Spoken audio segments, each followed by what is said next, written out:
बड़ी खबर से शुरुआत करेंगे। लोकसभा की कार्यवाही 12 बजे तक के लिए स्थगित हुई है। विपक्ष के हंगामे के चलते कार्यवाही स्थगित हुई है। संसद की कार्यवाही का आज आखिरी दिन है और 12 बजे तक के लिए कार्यवाही जो है वो स्थगित हो गई है, क्योंकि कल प्रधानमंत्री नरेंद्र मोदी का भाषण हुआ था और उसके बाद किस तरह से आपको याद होगा, अधीर रंजन चौधरी ने जो बयान दिया था उनके लिए, उसको लेकर उन्हें सस्पेंड किया गया था। और अब जैसे ही सदन की कार्यवाही जो है वो शुरू हुई, हंगामा किया गया विपक्ष की तरफ से। हंगामे के चलते कार्यवाही जो है वो 12 बजे तक के लिए स्थगित कर दी गई है। तो लोकसभा की कार्यवाही 12 बजे तक के लिए स्थगित की गई। आज सदन का आखिरी दिन है, सत्र का आखिरी दिन है। संसद की कार्यवाही को 12 बजे तक के लिए स्थगित किया गया है। और कल आपको याद होगा किस तरह से सबसे पहले जब राहुल गांधी की तरफ से मुद्दा मणिपुर को लेकर उठाया, भारत जोड़ो यात्रा से उन्होंने शुरुआत की और फिर स्मृति ईरानी ने भी जमकर राहुल गांधी को घेरा और फिर लगभग 2 घंटे का भाषण जो है वो गृह मंत्री अमित शाह का हुआ। और कल प्रधानमंत्री नरेंद्र मोदी 2 घंटे से भी ज्यादा समय उन्होंने लिया और कैसे विपक्ष को तमाम मुद्दों पर घेरा, मणिपुर को लेकर भी उन्होंने बात की और साथ ही उनकी तरफ से 3 उदाहरण देकर बताया गया कि विपक्ष का सीक्रेट वरदान आखिरकार क्या है।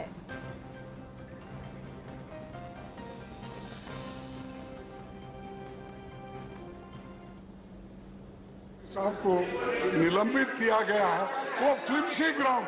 उन्होंने इतना ही बोला, नीरव मोदी। नीरव मीन्स शांत, साइलेंट, अरे मुंह। इसीलिए तो नीरव मोदी बोले, तो इसके ऊपर आप सस्पेंड करते हैं। It happened there, sir. It happened in the other house.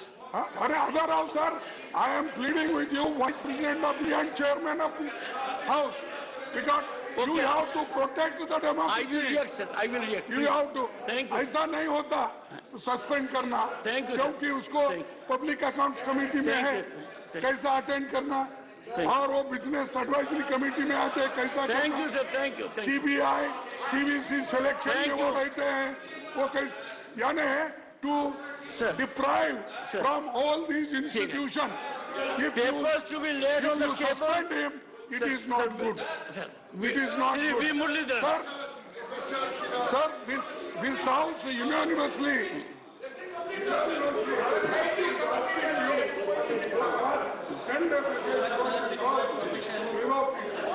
Shri Muralidharan, V. Muralidharan.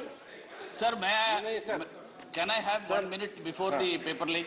Sir, नहीं सर, ये जरूरी है। I have called papers to be laid on the No, table. that's correct, sir. I agree with that.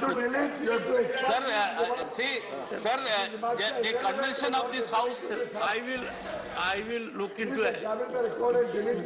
1 second. The convention of this की house. कार्यवाही का आज आखिरी दिन है, सत्र का आज आखिरी दिन है। महिमा कटारिया ज्यादा जानकारी के साथ हमारे साथ जुड़ गई हैं। महिमा, इस वक्त क्या हो रहा है, क्योंकि हम देख रहे हैं लोकसभा तो 12 बजे तक के लिए स्थगित हो गई है। राज्यसभा में यहाँ पर एक बार फिर से हमने देखा मल्लिकार्जुन खड़गे जो है वो अधीर रंजन चौधरी वाला मुद्दा जो है उनकी तरफ से उठाया गया, सस्पेंड उन्हें किया गया था कल। अनन्या, बिल्कुल देखिए, जिस तरीके से मॉनसून सत्र, अगर पूरे मॉनसून सत्र की बात करते हैं तो लोकसभा हो या राज्यसभा हो, चलने के तुरंत बाद ही एडजर्न हो जाती है। और आज ऐसा ही कुछ लोकसभा में देखने को मिला। तुरंत लोकसभा जो है वो रिज्यूम होती है और उसके तुरंत बाद ही एडजर्न करना पड़ता है, क्योंकि लगातार जो विपक्ष पार्टी है वो स्लोगनेयरिंग कर रही है। लगातार जिस तरीके से हंगामा करा जा रहा है, और आज हंगामा मणिपुर को लेकर नहीं, अधीर रंजन चौधरी को लेकर हो रहा है। क्योंकि कल जिस तरीके से अधीर रंजन चौधरी ने तमाम चीजों का, तमाम शब्दों का इस्तेमाल किया था, उसके मद्देनजर उनको सस्पेंड कर दिया गया है, जिसकी वजह से लगातार जो विपक्षी पार्टी है वो हंगामा कर रही है। हंगामे के चलते लोकसभा तो एडजर्न हो गई, सुनाया कि किस तरीके से मल्लिकार्जुन खड़गे जो है वो एक्सप्लेनेशन दे रहे हैं, वो नीरव मोदी की सफाई दे रहे हैं। तो ऐसा लगता है कि कांग्रेस पार्टी के जो लीडर्स हैं वो कुछ ना कुछ बोल जाते हैं और उसके बाद तमाम जो नेता है वो जुट जाते हैं कि किस तरीके से सफाई की जाए। लेकिन आज देखने को मिला कि किस तरीके से जब अधीर रंजन चौधरी कल प्रधानमंत्री के कंपैरिजन में नीरव मोदी बोल गए थे, उसका आज एक्सप्लेनेशन दे रहे हैं कि किस तरीके से उनका नीरव मोदी कहने का मतलब क्या था। तो तमाम चीजें जो है वो राज्यसभा में अभी देखने को मिल रही है, लेकिन जब बात आती है लोकसभा की तो लोकसभा एडजर्न हो गई।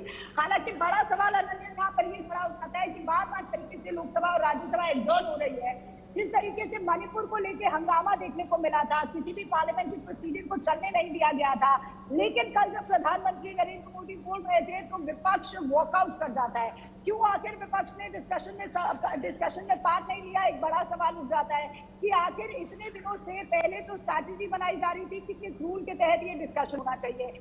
जब प्रधानमंत्री नो कॉन्फिडेंस मोशन का जवाब देते हैं, डिबेट को खोलते हैं, उसके बाद जितनी भी ऑपोजिशन पार्टीज है वो वॉकआउट कर जाती है। हालांकि अंडर वन अम्ब्रेला जिसे कहा जाता है या इंडिया बैनर के अंदर जिसे कहा जाता है, उस पर प्रधानमंत्री नरेंद्र मोदी ने तंज जरूर करते थे, लेकिन प्रधानमंत्री ने मणिपुर पे भी जवाब दिया। साफ तौर से उन्होंने ये बोला कि अमित शाह ने, गृह मंत्री है, उनका जुरिस्डिक्शन है, उन्होंने कई चीजें साफ कर दी कि किस तरीके से पैरामिलिट्री फोर्स को डिप्लॉय किया था, चीफ सेक्रेटरी को चेंज किया गया था, डीजीपी को चेंज किया गया था।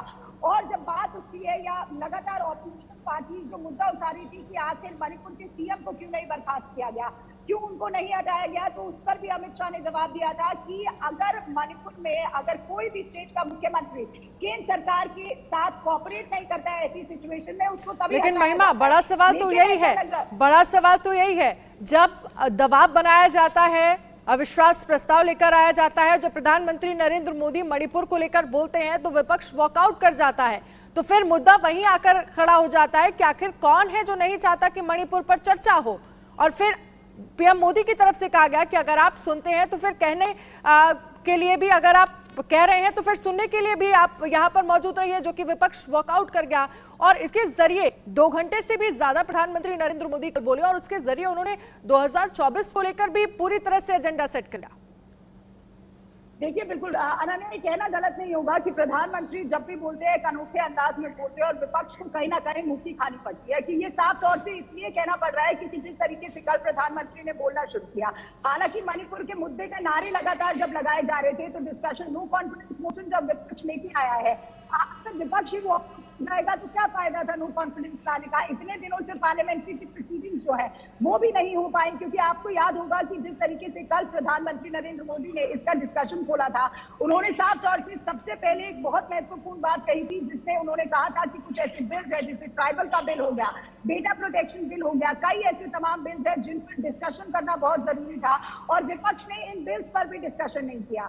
हालांकि जब बात आई मणिपुर की तो प्रधानमंत्री पीछे नहीं हटते हैं। मणिपुर की उन्होंने बात की, साथ ही साथ लोकसभा से उन्होंने एक मैसेज भी दे दिया सभी मणिपुर वासी को, सभी देशवासियों को, कि किस तरीके से जो भी घटना मणिपुर में हुई है वो सराहनीय नहीं है, उसको सराहा नहीं जाएगा। जितने भी अपराधी मणिपुर के हैं उनको अरेस्ट किया जाएगा, उनको कड़ी से कड़ी सजा दी जाएगी, और पूरा देश जो है वो मणिपुर के साथ है। साथ ही साथ प्रधानमंत्री नरेंद्र मोदी ने ये भी कहा है कि विकास की गति पर आगे बढ़ेगा मणिपुर, इस बात का आश्वासन भी दिया है। तो आखिर किस चीज का इंतजार विपक्ष पार्टी कर रही थी, समझना बहुत जरूरी है, क्योंकि 26 विपक्षी पार्टीज की जब बात आती है या इंडिया बैनर की जब बात आती है, तो लगातार जिस तरीके से स्लोगन चल रही थी कि प्रधानमंत्री पार्लियामेंट में आए, प्रधानमंत्री लोकसभा में आए, प्रधानमंत्री हाउस में आए और आके मणिपुर पर जवाब दे, तो जब प्रधानमंत्री जवाब दे रहे थे तो आप विपक्ष को ये दिक्कत हो गई है, क्योंकि मैं सुबह से लगातार देख रही हूँ कि किस तरीके से ऑपोजिशन जो है वो एक बात बोल रही है कि प्रधानमंत्री ने 10 मिनट ही मणिपुर पे बोला।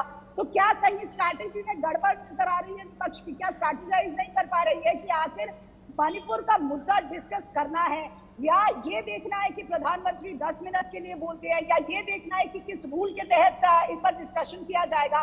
तमाम बड़े सवाल अब विपक्ष पर खड़े हो जाते हैं कि आखिर जब मणिपुर का मुद्दा डिस्कस हो रहा था, जब सवालों के जवाब प्रधानमंत्री नरेंद्र मोदी दे रहे थे कि किस तरीके से अमित शाह ने एक एक बात को क्लियर कर दिया, एक एक बात को डेटा के साथ क्लैरिफाई किया है, उसके बाद अगर अमित शाह के जवाब से वो सैटिस्फाई नहीं होते और उसके बाद उनके कोई सवाल होते तो उसका जवाब जरूर देते प्रधानमंत्री नरेंद्र मोदी। लेकिन उन्होंने साथ ही साथ अनन्या ये भी बोला कि विपक्ष डिस्कशन करना ही नहीं चाहता था, क्योंकि अगर डिस्कशन करना चाहता इस मुद्दे पर अलग से सेपरेटली एक डिस्कशन किया जा सकता था, लंबे समय तक डिस्कशन किया जा सकता था, लेकिन विपक्ष एक ही डिमांड पर अड़िग था कि किसी ना किसी तरीके से प्रधानमंत्री को बुलाना है, उनको बोलना है।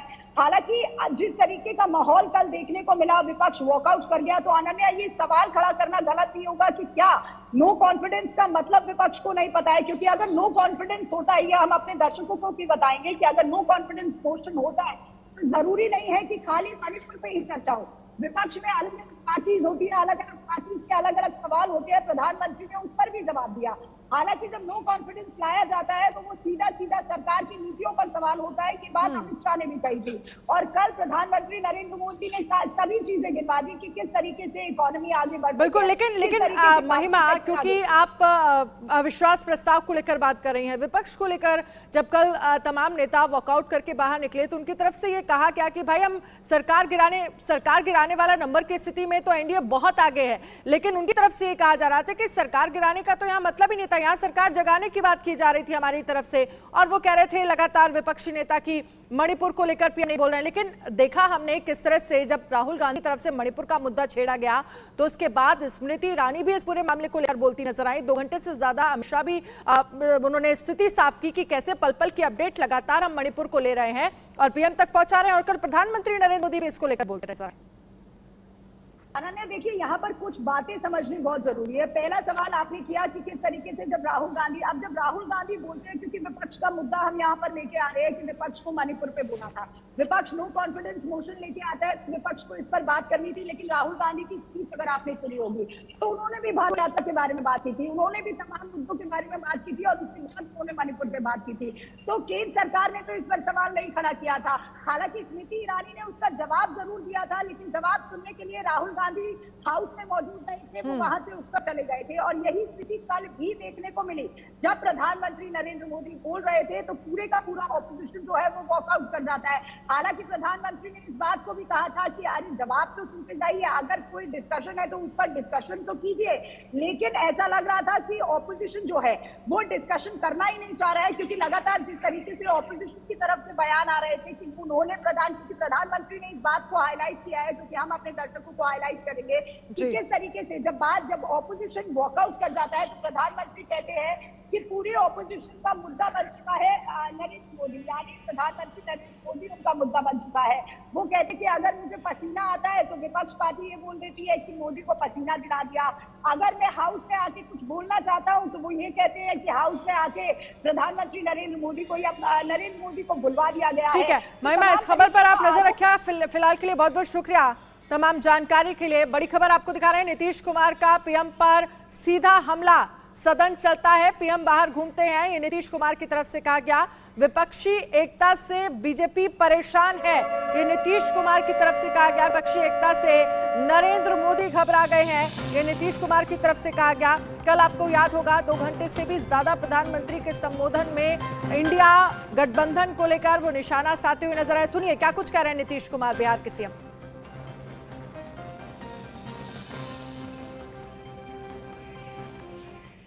हाउस चलता है, बाहर घूमते रहते हैं, तो ये सब पहले होता था जी।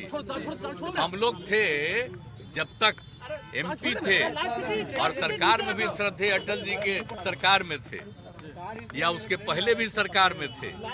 अब आप समझिए उस समय सब लोग रहते थे, अब अभी लोग नहीं रहते हैं, अपना कुछ कुछ बोलते रहते हैं। हाउस चलता है, बाहर घूमते रहते हैं, तो ये सब पहले होता था जी। हम लोग थे जब तक एमपी थे और सरकार में भी श्रद्धेय अटल जी के सरकार में थे या उसके पहले भी सरकार में थे। अब आप समझिए उस समय सब लोग रहते थे, अब अभी लोग नहीं रहते हैं, अपना कुछ कुछ बोलते रहते। तो सदन चलता है, पीएम बाहर घूमते हैं, ये बिहार के सीएम नीतीश कुमार की तरफ से कहा गया। बीजेपी एकता से नरेंद्र मोदी घबरा गए, विपक्षी जो एकता है उससे नरेंद्र मोदी घबरा गए हैं, ये नीतीश कुमार की तरफ से कहा क्या है। सदन चलता है, पीएम बाहर घूमते हैं। आपको याद होगा कल विपक्षी गठबंधन इंडिया को लेकर भी तंज कसते हुए नजर आए थे प्रधानमंत्री नरेंद्र मोदी, और उनकी तरफ से कहा गया कि विपक्ष के साथियों के प्रति मैं संवेदना व्यक्त करना चाहता हूं। आपने अभी बेंगलुरु में करीब 2 दशक पुरानी यूपीए का क्रियाक्रम अंतिम संस्कार किया, लेकिन साथ में जश्न भी मना रहे थे। ये प्रधानमंत्री नरेंद्र मोदी की तरफ से भी कहा गया था। कल इंडिया गठबंधन को लेकर निशाना साधते हुए पीएम नजर आए थे, और उसके जवाब में अब नीतीश कुमार की तरफ से यह कहा गया कि विपक्षी एकता से बीजेपी जो है वो घबरा गई है। इसी बीच एक और बड़ी खबर, मोदी के खिलाफ अविश्वास प्रस्ताव संसद में गिरा। अविश्वास प्रस्ताव तैयारी से लाइए, ये पीएम मोदी की तरफ से कहा गया। हमारे लिए नॉर्थ ईस्ट जिगर का टुकड़ा, 2024 में रिकॉर्ड वोटों से बनेगी सरकार। 2047 में भारत विकसित देश कहलाएगा। विपक्ष ने जनता से विश्वासघात किया। शांति का सूरज जल्द निकलेगा। विपक्ष के लिए देश से बड़ा दल है, ये प्रधानमंत्री नरेंद्र मोदी की तरफ से कल कहा गया था।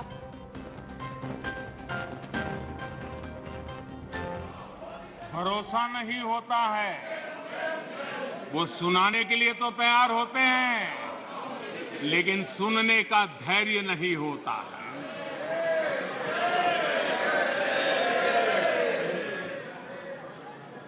अब शब्द बोलो, भाग जाओ। कूड़ा कचरा फेंको, भाग जाओ। झूठ फैलाओ, भाग जाओ। यही जिनका खेल है। ये देश इनसे अपेक्षा ज्यादा नहीं कर सकता है। अगर इन्होंने गृह मंत्री जी की मणिपुर की चर्चा पर सहमति दिखाई होती तो अकेले मणिपुर विषय पर विस्तार से चर्चा हो सकती थी। इतने सालों तक सत्ता में रहने के बाद भी क्या अनुभवताहीन बातें सुनने को मिल रही है जी। क्या कहते हैं ये कहते हैं इस लक्ष्य तक पहुंचने कुछ करने की जरूरत नहीं, ऐसे ही होने वाला है तीसरे नंबर पे। बताओ, मुझे लगता है कि इसी सोच के कारण वो सोते रहे इतने सालों तक, तो अपने आप होने वाला है। वो कहते हैं बिना कुछ किए तीसरे पहुंच जाएंगे। और कांग्रेस की माने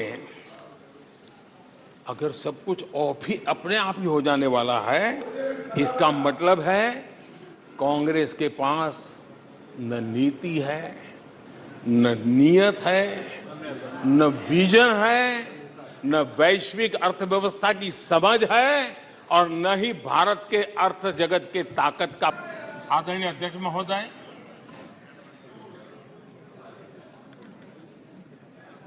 कल वैसे विस्तार से अमित भाई ने बताया है।